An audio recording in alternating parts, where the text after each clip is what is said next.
Yesterday marked the 15th anniversary of 9/11, and the town of Prosper was paying tribute to those affected by the tragedy.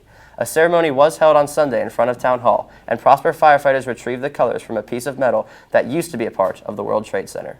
Prosper sports were in action yet again this weekend, and with the volleyball and football teams making statement wins and the cross-country team having yet another successful meet, it's starting to look like things are falling into place for Prosper sports. Abby Smith and Mackenzie Hamilton are here to recap later in the show. As we ease into September, that can only mean one thing, the pending release of the new iPhone. And I think it's safe to say big changes are coming. How far will Apple go in making this phone more unique than ever before? Eagle Nation News starts right now.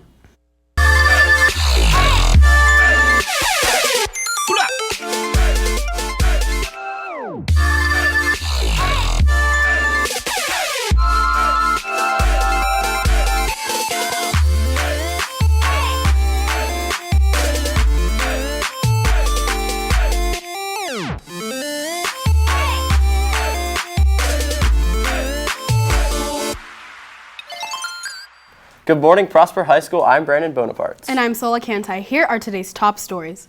The chants and stunts seen during pep rallies and Friday night lights don't come without preparation. The Prosper High School cheerleaders were polishing routines and cultivating stunts for the upcoming season. The cheerleaders even came home with the traditional award from UCA Camp, which is hosted at the Gaylord Texan this year. An engineering workshop was in full swing this weekend. Students were given the opportunity to expand their knowledge and get insight into the world of engineering. An opportunity was also available to participate in interactive workshops, which was helpful for those like Bryden Jones who are in the process of designing a solar car.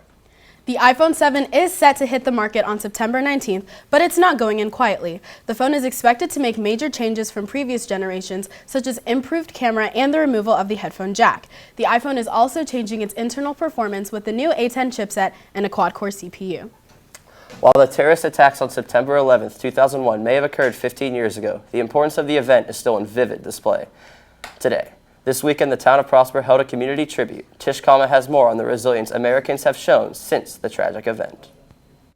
On September 9th, the students and faculty of PHS hosted the USA Pep Rally, inviting all veterans and first responders to be honored for all they do for the country. The pep rally began with students cheering on the veterans and first responders as they were led by the drumline. Marines retrieved and posted the colors, and the entire day was filled with remembrance and acknowledgement for the men and women who risked their lives to better others. On September 11th, the town of Prosper centered around a giant chunk of metal, which was preserved from the rubble and debris of the World Trade Center.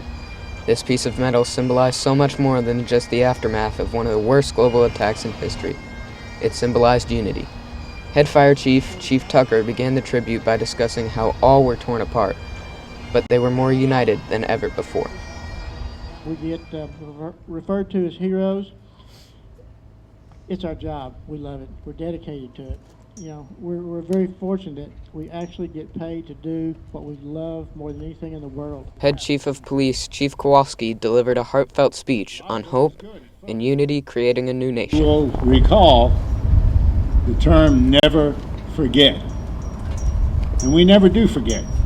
We remember the sacrifices of those that were working that day as first responders. We also remember the sacrifices of those innocent civilians such as yourselves whose lives were taken that day. I also remember how this country came together as one during that time. You couldn't hardly go anywhere without seeing the American flag flying proudly everywhere you looked. And everybody stood a little taller and a little prouder that day to be an American. The tribute began with the ringing of a bell to signify tradition, as a bell would ring when the firefighters had to leave and rang once their job was completed at that time. They also had bagpipers and a drummer lead out the men to retrieve the colors, and then concluded with a video in remembrance of the event and how the United States truly gained the title of United. For Eagle Nation News, I'm Jake Fine.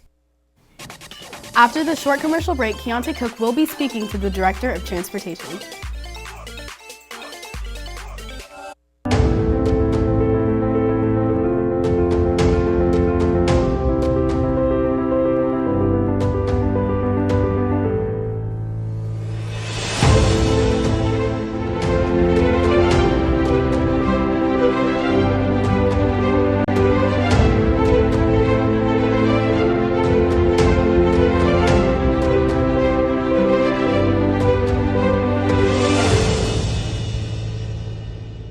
And now, here's community reporter Kantai Cook with more on the increasing population in Prosper.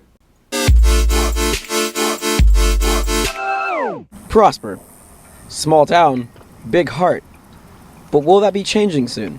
And how will it affect other programs? It is a well-known fact that Prosper is growing, with the city getting recognition from the D magazine and other sources of community news. Businesses are starting to come to Prosper as well, such as Kroger.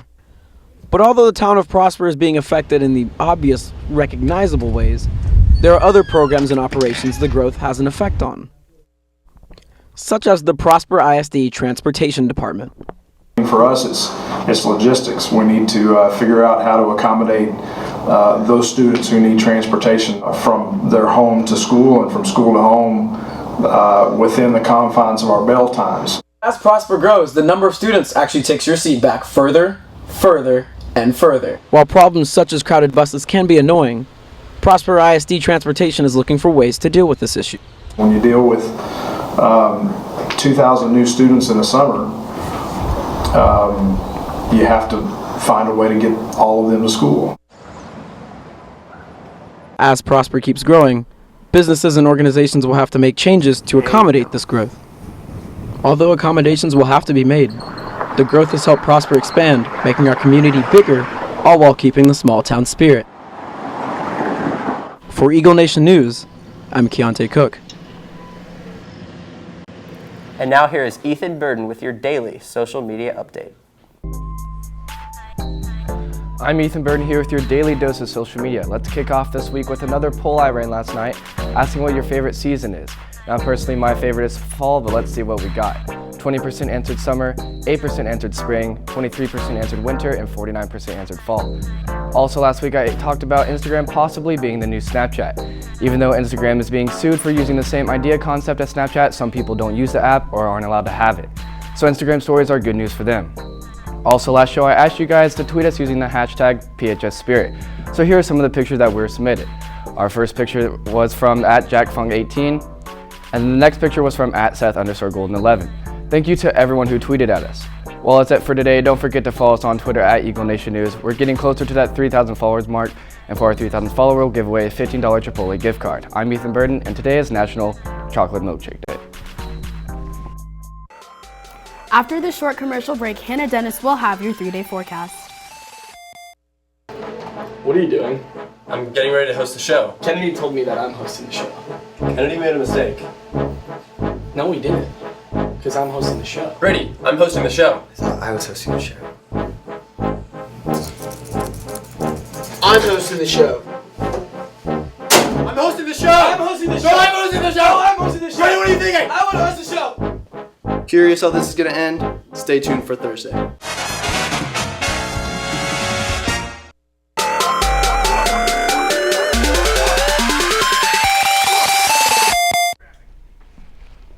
Welcome back, Eagle Nation. Did you know that we are currently still in summer? Just because those pumpkin spice lattes are out doesn't mean that fall has started. Fall officially starts September 22nd, which is only about a week away. Unfortunately, flavored coffees and leather jackets aren't the only things that come with fall. Allergies become an all-time high, with ragweed being one of the strongest. Today, however, pollen is the strongest. In the wintertime, pollen counts decrease, so those of you who suffer from allergies, like myself, relief is on the way. This past weekend, a cold front moved through our area, but is not the first significant cold front of the year. Usually the most notable one happens for us around the last week in September. Cold fronts bring along heavy rain, hail, thunder, and lightning, but they also bring those cooler temperatures that Texans enjoy after a summer full of triple-digit heat. Thankfully, the hundreds should stay out of our forecast for a few months.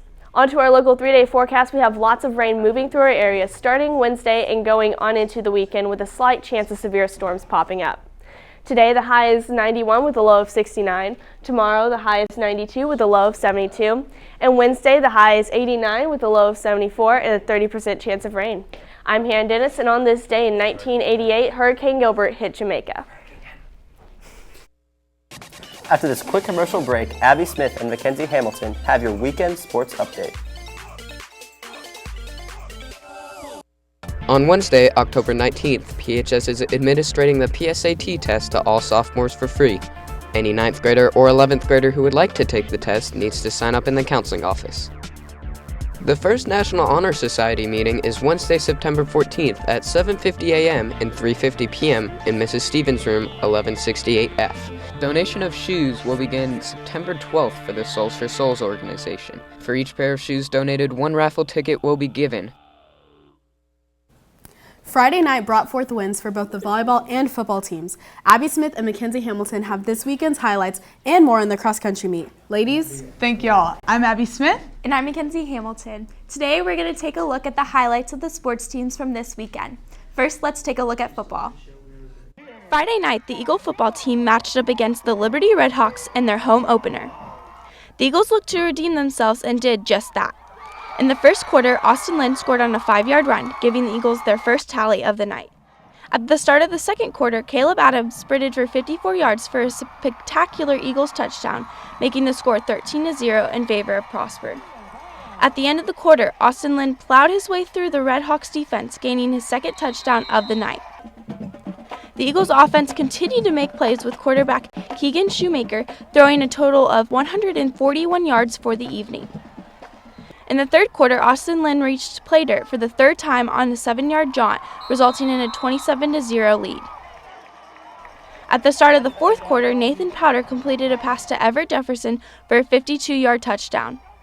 The Eagle offense continued to push forward for the night, led by Caleb Adams, who had a total of 141 yards rushing. To cap off the night, Jake Cosner scampered around the end for a 10-yard TD, making the final score Prosper 41 and Frisco Liberty 0. The Eagle football team now has a record of 1-2 to finish off their preseason play. They will be off this Friday. The Eagle volleyball team also played last Friday night. The Eagle volleyball team faced off against the Creekview Mustangs in their district opener at the Eagles Nest. The Eagles came out strong once again and swept the Mustangs in all 3 games, winning set 1 25-16, set 2 25-20, and the final set 25-14. Abby Gargis led the team with 45 assists. Sierra Heck had 16 digs for the night, and Hope Gramling had 3 blocks. The ladies now have a record of 25-7. On Saturday, the cross-country teams ran in the Gerald Ritchie Invitational. The girls' cross-country team came out hot, finishing first in the meet. Individually, Allie Taylor placed second, Emily Patterson placed third, Tatum Castillo placed fifth, and Sam Drobny placed sixth. These impressive finishes aided the girls' team to take first in the meet. 3 others also placed on the girls' side. On the boys' side, the team placed sixth with a 6th-place finish by Sam Rizzo and 5 other individuals placing. Well, that is all we have for you today. For Eagle Nation Sports, I'm Mackenzie Hamilton. And I'm Abby Smith. Back to y'all at the desk. Thank you, girls. Big wins this weekend for Prosper Sports. Now on to some announcements. The time is here to level down from pre-AP or AP courses. Tomorrow is the last day to request level changes. The form can be found on the PHS website under the Counselors tab. The National Art Honor Society has selected officers already. Meetings will be held right after school in room 1037. The NAHS Google Classroom page has updates. Any student interested in the Health Occupations Students of America, or HOSA, may attend an informational meeting Wednesday, September 14th in room 1255 after school. Mu Alpha Theta is holding its first meeting tomorrow, September 13th from 3:45 to 4:15 for current members only. The Prosper Rocketry Club meets tomorrow at 3:50 in room 2118. Well, that's all we got for you today. For Eagle Nation News, I'm Brandon Bonaparte. And I'm Sola Kantai. Live long and prosper.